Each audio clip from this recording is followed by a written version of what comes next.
Okay, so if Baylor football has already played three of the best teams in the Big 12, that means that there's four more wins on the schedule, right?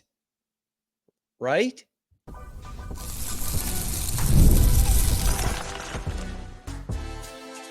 You are Locked On Baylor, your daily podcast on the Baylor Bears. Part of the Locked On Podcast Network, your team every day. Bears fans, and welcome to another episode of Locked On Baylor, brought to you today by FanDuel and part of the Locked On Podcast Network, where it is your team every darn day.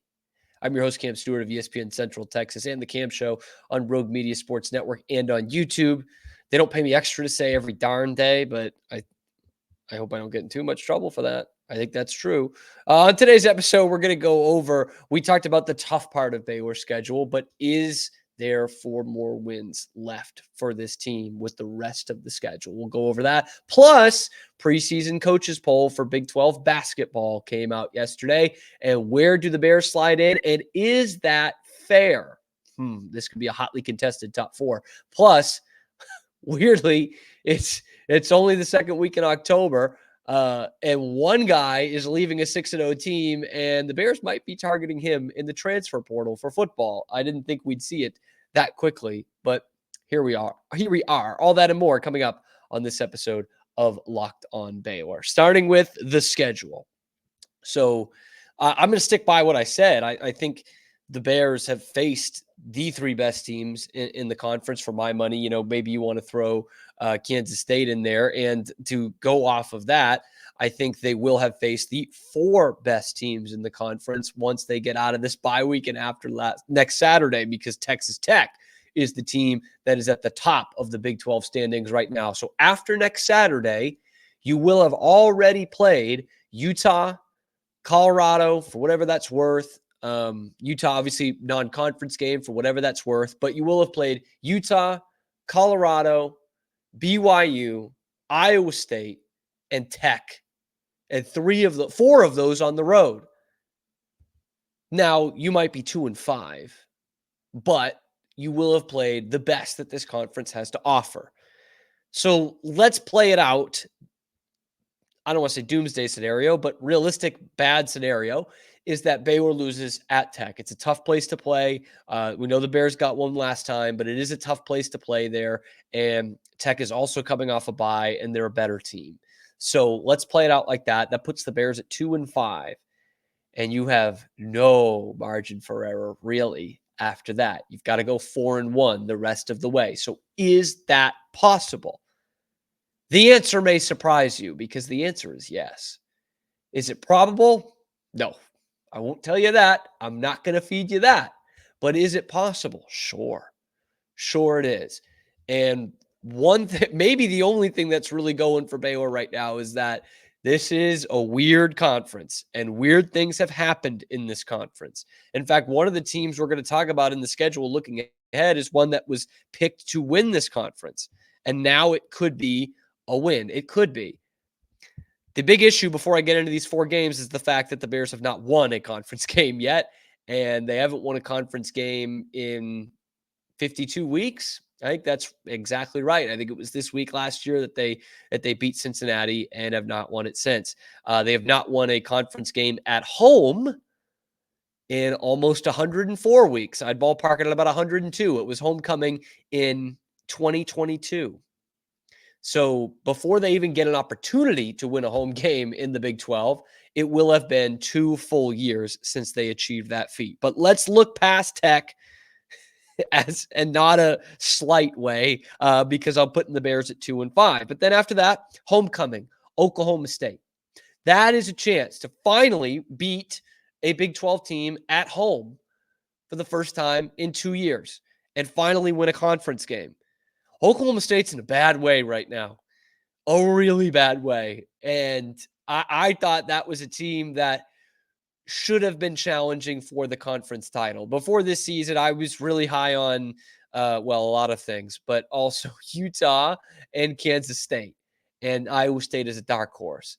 I didn't love the Kansas pick. I thought they'd be pretty good. And for some reason, I just didn't love Alan Bowman, quarterback, Oklahoma State. I know they got to the conference championship game last year, but I just didn't love how that was setting up.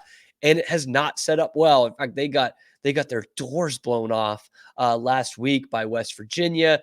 They've already lost to Kansas State and to Utah. They are a team without an identity right now. Ollie Gordon is rushing for like 3.5, 4 yards a carry, and still he's one of the top runners in America after first contact. It's a bad offensive line. It's a bad offense, full stop. There's all kinds of shakeup going on there. My pal Cody Stovall from Locked On Oklahoma State and plenty other fans are calling for the OC's job. That guy done. So that is weirdly a winnable game. And that is what you'll need to get things kickstarted, because then you got another home game, TCU. Most teams are like, man, if we're 2-5, the best thing we can ask for is back-to-back home games against teams we have a chance to beat. Baylor, I don't know, because they hate playing at home. TCU is a game they don't like winning. They've won it once in the last 10 matchups. But this is a TCU team like Oklahoma State that's got all kinds of problems up and down the board. Specifically defensively, after they were looking to fire their OC last year. Hoover can really chuck it. He kind of reminds me of Dak in a lot of ways in terms of his stats look great and their passing stats look great. And two big reasons why is they're behind a lot and they can't run the football. They really can't run the ball, and they have a lot of trouble stopping anyone on defense. You look at that game last week against Houston, who is still not a great team in this conference, and they didn't know what they had at quarterback. They had also had some struggles running the ball, and at the end of that game, Houston, with everyone in the world knowing that they're going to try to run out the clock, keep it on the ground as much as possible, TCU could not stop them. So there's plenty of problems at those two places, Oklahoma State and TCU. And obviously, if you don't win those two games, if you only win one, you'd still have a chance with 6 losses. But if you don't win both those games, you really don't have a shot. So if you don't get to 4-5 there, I don't know what your hope is. Because then after that, you go to West Virginia, a place you have literally never won. And we've got a sample size now. It's 5 trips there. You haven't won once. In fact, how bad West Virginia was in 2022, like their coach was fired before that, basically. They wanted him fired at the end of the season again, and that Baylor team still did not win in Morgantown. Freaky things happen up there. I don't love that matchup. Then you're on the road, but it is against Houston. And at that point, hopefully you've got 4 wins and maybe even 5. And you can't, I know. I understand what it's like that I just said they could win 3 in a row with what we've seen the last 2 years. But Houston has to be a winnable game. And at that point, you're playing for your life, probably. I think the best case is you're 4-6 at that point. And Houston should be winnable. That's a team that is still searching for its identity. They played TCU well, but again, I think we have huge question marks about TCU too. And then the final game. So let's play that out that we're 5-6 at that point for the Bears. Last game of the regular season at home against Kansas. I thought that was going to be the Jeff Grimes revenge game. I thought for sure that Kansas might not win the conference, but could be playing for a shot in the conference championship game. That will not be the case. This might be your slightly older brother's Kansas. This might be the Kansas I know from my time watching college football and being in college. This might be the Kansas we all know and love. They are in a way. You think Oklahoma State, TCU are in a bad way. Kansas is woof in a bad way. So the way I'll put this is they need to go 4-2. And I really only see 2 definite, absolute losses on there. That's at Tech. That's at West Virginia. The other ones, they have a chance. They have not come through for us the last couple of years, but there's a chance there. If I were a betting man, I would say stick around and we'll go through this journey together. The preseason basketball poll, coaches poll for the Big 12 came out yesterday. And are they sleeping on the Bears a little bit? I'll tell you why they might be.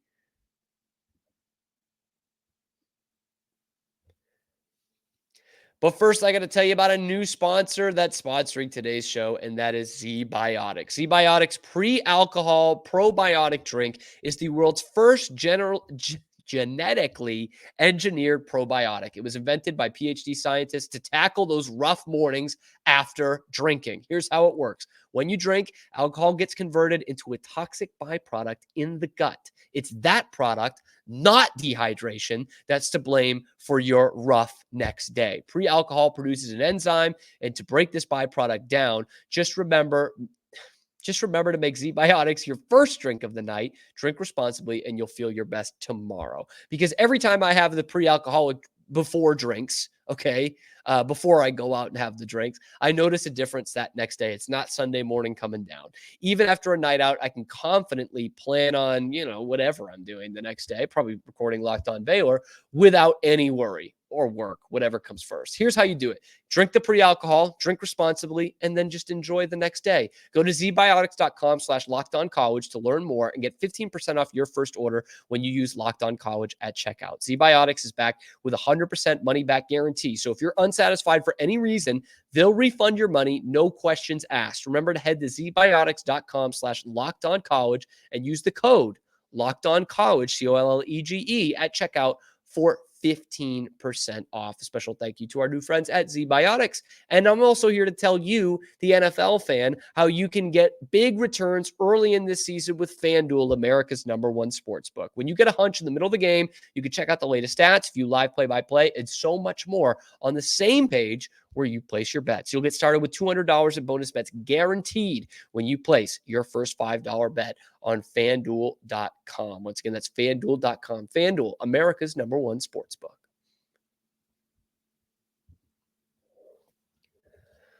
Whew, that was a sprint through the ad read. Welcome back to Locked On Baylor. It's basketball season is creeping up on us. I won't say it is basketball season, but it's right around the corner. In fact, we got the preseason coaches Big 12 poll yesterday. I don't know if I did that in the right order. Preseason Big 12 coaches poll. That's it. That is it. And the Bears, who are poised to have a big-time season, made some awesome moves in the offseason. They kept Scott Drew. These Bears, who could be in the top 5 nationally, are picked to finish fourth in the Big 12. Before I get into the actual list, if you had told me Baylor's going to finish 4th in the Big 12, is that a good spot for how confident you are in this season? I would say no. I think they're going to finish higher. But you look, 3rd is Iowa State, 2nd is Houston, 1st is Kansas. Tough to argue with that. I said this all summer long. You could see 4 Big 12 teams in the top 5 in the preseason national poll going into this year. Those 4 plus Alabama. Then you've got on the outside of that and maybe sprinkled into that, obviously we don't know the preseason poll, Gonzaga, UConn, teams like that. But right now, Baylor is at 4th. They are the only team in the top 5 in this preseason poll who did not get a first-place vote. Even Arizona, behind them at 5, did get one. Iowa State got 1, Houston got 5, and Kansas got 9. So pretty tight vote up at the top, but Kansas gets the preseason nod at #1. So preseason, I think this is not unfair. I think Baylor can be a better team than Houston this year. I'm just not really sold on the point guard they got from OU. Like, we saw OU play last year. Like, there was nothing special about them. And I just, that guy replacing Jamal Shed, I think that's a big ask. But UH does have 2 guys in the preseason All Big 12 first team. That's obviously Jawad Roberts and our old friend, notably not playing point guard, LJ Cryer. Taman Lipsey also comes in for Iowa State in that first team. Caleb Love for Arizona in the first team. And Hunter Dickinson, unanimous selection in the first team. And I believe unanimous preseason player of the year. Was preseason player of the year. I don't know if it's unanimous. But I think and here's the caveat to it. I think if Baylor hits on all cylinders, so to speak, if these offseason moves turn out to hit as positively as I think we all think they are going to, then I think they are a better team than Houston and maybe a better team than Iowa State. That Iowa State one proved to be a very tough matchup for them last year, right? They had the thrilling win at the Foster at the buzzer in the regular season and then got blown out in the Big 12 tournament. And they did lose to Houston. They went 1-1 against Kansas. This is a different Baylor team. And I'm fascinated to see exactly what their identity is because I think it can be a few different things. I think they still have good shooting there. I think they have the ability to be as good a defensive team as they've had since 2022 when they were one of the best defensive teams in the country. At one point throughout that season, the number one defensive team in the country. I don't know that they're that good, but I think they have the grit and the switchability that they could be a very good defensive team, which obviously has been a soft spot for them in the last two seasons. They've not been a top tier defensive team. And so if those kinds of things work out, and we do see, Norchad Omier, the double machine, VJ Edgecombe uses his athleticism and wingspan to become a very good defender. If Jaden Nunn becomes that kind of lockdown every night kind of defensive guard that he didn't quite become last year, I think then you will see Baylor in the top part of this conference, like top 1 or 2. Now, the Kansas thing does intrigue me. I like, Zeke Mayo they added. They added the kid from Wisconsin, AJ Store, I think that's his name. And 2 of the top guys in the transfer portal. You keep Hunter Dickinson. On paper, that should be the unanimous number 1, like they almost were. They are the number 1 team in the preseason poll. But remember, they were the number 1 team last year.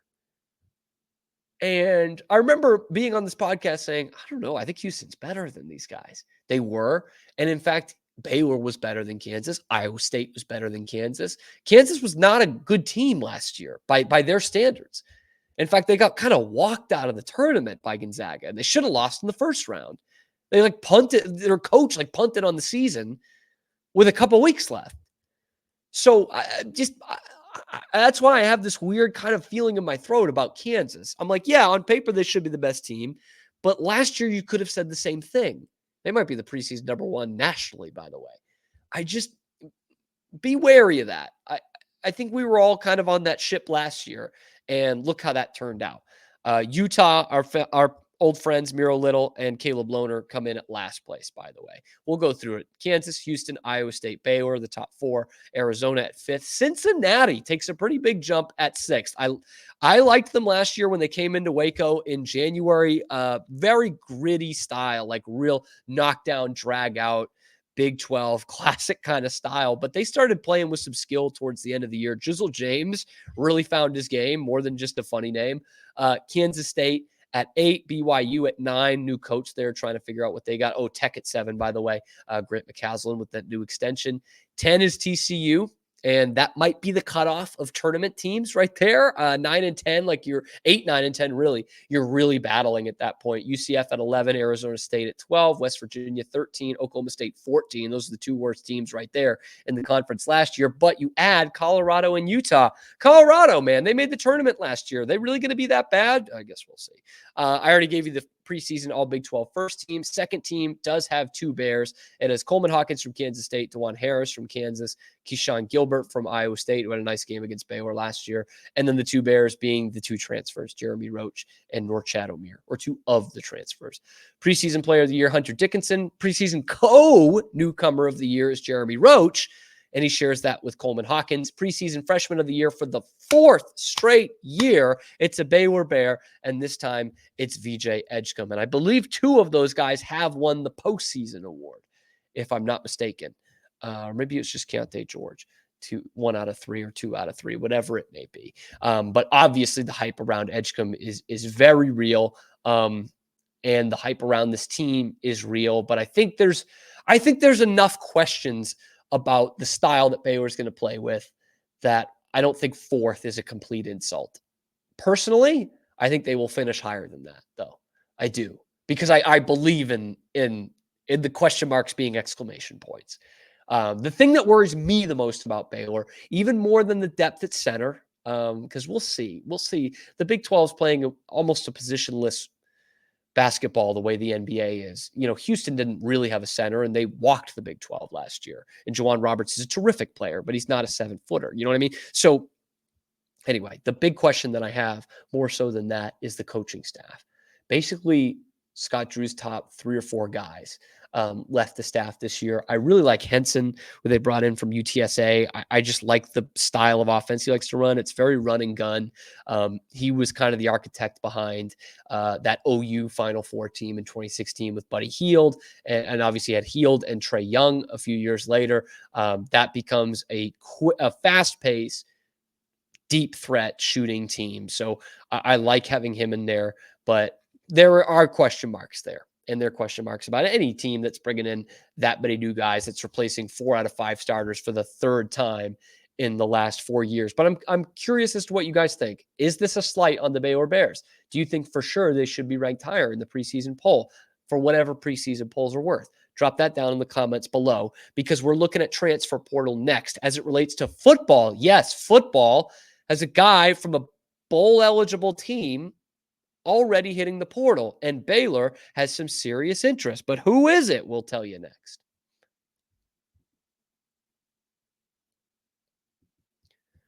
We'll tell you after we talk Robinhood. With Robinhood Gold, you don't need a silver spoon to eat up all the financial favors of the 1%. Robinhood Gold allows others to get rates and perks usually reserved for high society. Now, the resourceful individual with Robinhood Gold can earn the very liberal rate of 4.5% APY on uninvested cash, receive unlimited 1% deposit bonuses, and be rewarded with a handsome 3% retirement boost on an IRA account. Robinhood Gold provides the privileges of a high net worth for any net worth. These generous benefits are now available for only $5 a month. The new gold standard is here with Robinhood Gold. Sign up at Robinhood.com/gold. Terms do apply. For product-specific disclosures, visit Robinhood.com/gold. And of course, investing involves risk. Rate may change. Gold membership is offered by Robinhood Gold, LLC. Robinhood Gold, official sponsor of the Locked On Podcast Network. I know, I can't believe we're talking football portal already. We're halfway through the season. We're already talking football transfer portal. Obviously, this was big news a couple weeks ago with Matthew Sluka from UNLV being the first NIL holdout transfer hitting the portal in the middle of the season. And we've seen a handful of those around the country. And I'm not sure if that's the case for this next guy, but there is a receiver out there already in the portal, Donovan McCulley, who plays at Indiana, and Baylor already has some interest. By the way, Indiana, you're thinking, oh, well, sure, I watch college football somewhat casually. I don't pay attention much to the Big Ten, but of course, he wants to leave Indiana. Indiana's a basketball school. Slow your roll there. Indiana is 6-0 this year under the guy who was at the school that was doing really well. Signetti from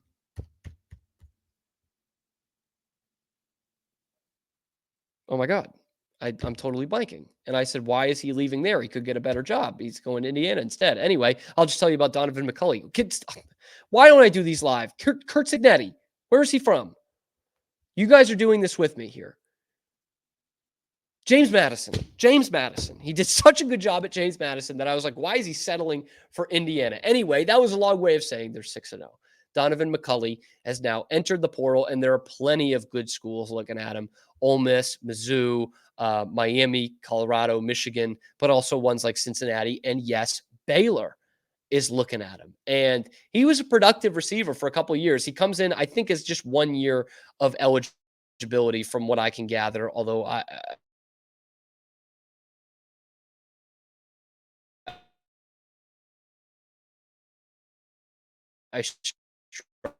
struggle with that these days with COVID years this year. So that would mean at least 1, maybe 2 years left. But he has played in the 4 games this year. He's decided to enter the portal. He only had 2 catches for 21 yards this year, did have a touchdown.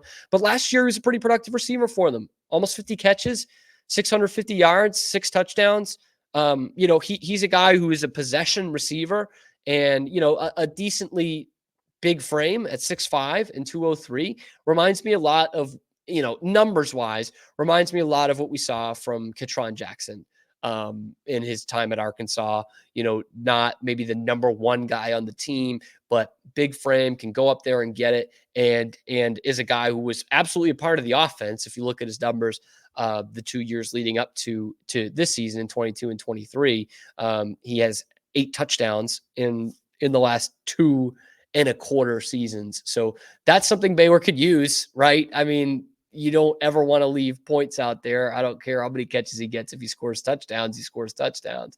But it's crazy that already halfway through the season, we're already seeing guys enter into the transfer portal and that Baylor is showing interest.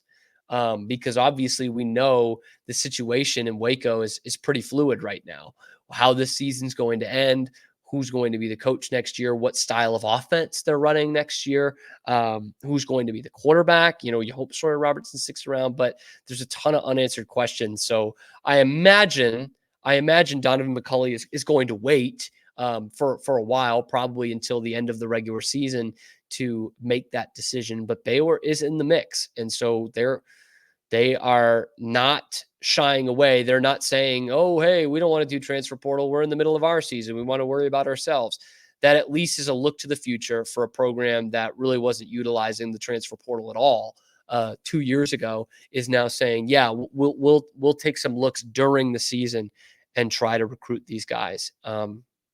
But hope he can come in and show what a winning practice looks like, because apparently that's still an issue with the Bears. And he's coming from a winning program suddenly at 6-0, one of the only 6-0 teams in the country. Here I'm trying to lay out how the Bears could get the bowl eligibility on the final game of the season, and the Indiana Hoosiers can take the next 6 games off and still go to a bowl game. Oh, man. But I guess it's somewhat promising that the Bears are looking at talent down the line, and hopefully these guys can live up to the Baylor standard, unlike some transfers early in the season, and can be leaders that show this team how to win.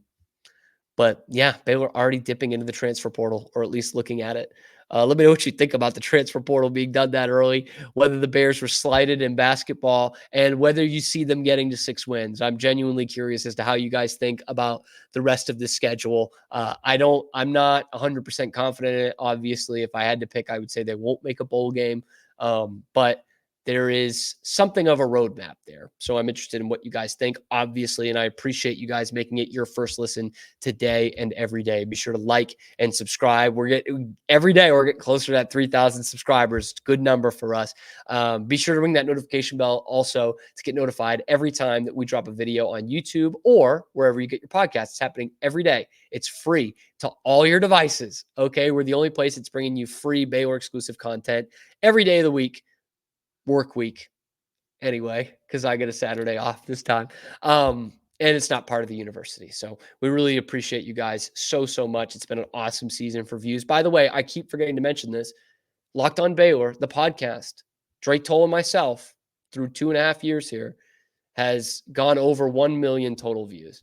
So that is thanks to you guys. You guys have been so awesome. We so appreciate it. And I know you will be tuning in Monday for the next episode of Locked on Baylor.